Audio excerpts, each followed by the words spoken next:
നിങ്ങളൊന്ന് ആലോചിക്കുക. അപ്പോൾ സ്പ്രേ ഇങ്ങനെ അടിച്ച് കക്ഷത്തിലൊക്കെ സ്പ്രേ അടിച്ചിട്ട് നിങ്ങളിങ്ങനെ ഇറുക്കി പിടിച്ചെന്ന് വിചാരിക്കും. ഇറുക്കി പിടിച്ചിട്ട് അപ്പോൾ വീട്ടിലേക്കോ നിങ്ങൾ അറിയുന്ന ഒരാൾ വന്നപ്പോൾ അവർക്ക് സ്മെല്ല് കിട്ടാതിരിക്കാൻ വേണ്ടി നിങ്ങൾ നന്നായിട്ട് ഇറുക്കി പിടിച്ചു. അവർക്ക് ആ സ്മെല്ല് കിട്ടോ ഇല്ലയോ? കിട്ടും. നിങ്ങൾ എത്ര ഇറുക്കി പിടിച്ചാലും ആ സ്മെല്ല് അവർക്ക് കിട്ടും. ഇതുപോലെ തന്നെയാണ് നമ്മളിൽ കർത്താവിന്റെ സ്നേഹം നിറഞ്ഞാലുണ്ടല്ലോ, അത് തനിയെ പുറത്തോട്ട് ഒഴുകിക്കോളും. നമ്മൾ അതിന് വലിയ സഹോദരങ്ങളെ സ്നേഹിക്കേണ്ട വിഷയം പറയേണ്ടത് പോലുമല്ല. കാരണം ദൈവത്തെ സ്നേഹിക്കേണ്ടതുപോലെ സ്നേഹിക്കാൻ പറ്റുന്ന ഒരു ആത്മാവിന് സഹോദരങ്ങളെ സ്നേഹിക്കാൻ പറ്റും. കാരണം അവനിലും ചലിക്കുന്നത് അതേ ദൈവത്തിന്റെ ആത്മാവാണ്.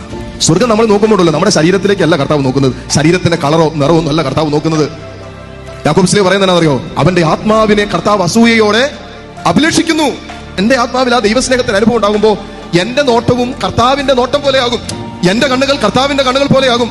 കർത്താവ് എങ്ങനെ ഒരുവനെ നോക്കുന്നുവോ, കർത്താവ് എങ്ങനെ ഒരുവനെ നോക്കുന്നുവോ, അതുപോലെ എന്റെ കണ്ണുകൾ രൂപാന്തരപ്പെട്ട് കഴിയുമ്പോൾ ഞാൻ ഒരുവനെ കാണുമ്പോൾ ഞാൻ അവനെ കാണുന്നത് അവന്റെ ആത്മാവിലേക്കാണ് ഞാൻ നോക്കുന്നത്. അവന്റെ ആത്മാവിന്റെ അവസ്ഥയാണ് എന്റെ വിഷയം. കാരണം കർത്താവിന്റെ കണ്ണുകളാണ് ഇപ്പോൾ എന്റെ കണ്ണുകൾ.